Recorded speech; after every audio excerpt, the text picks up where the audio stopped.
السلام علیکم.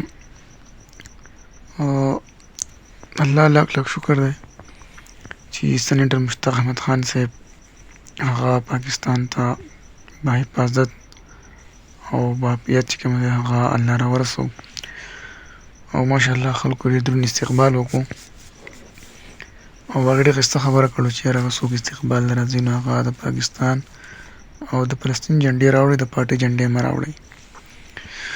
ماشاءالله ډېر خلکو ډېر مضبوط او دروند استقبال وکړو.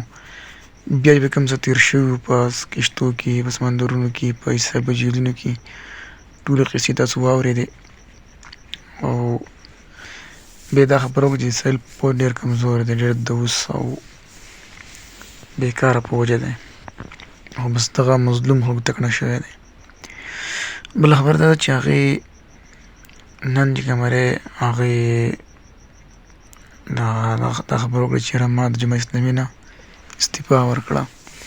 هغه وویل چې بس زه یو آزاد او خودمختاره جوړ شم او د قوم او د مظلوم مسلمانانو د بیا صدیقي او دې خلکو دپاره چې جدوجهد وکړمه. ښه سوچ دی، ښه فکر دی.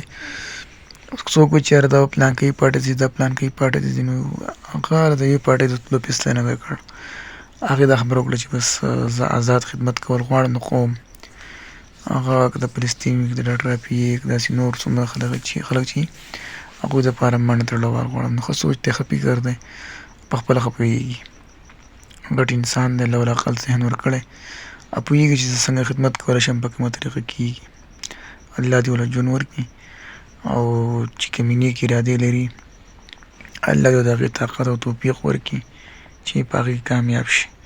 بقایا موږ ډېر خوشحاله شو چې الله په خیر عافیت سره پاکستان ته راورسوو. الله دې وکړي چې نور څومره خدمات دي چې هغه په خیر عافیت سرته ورسوي.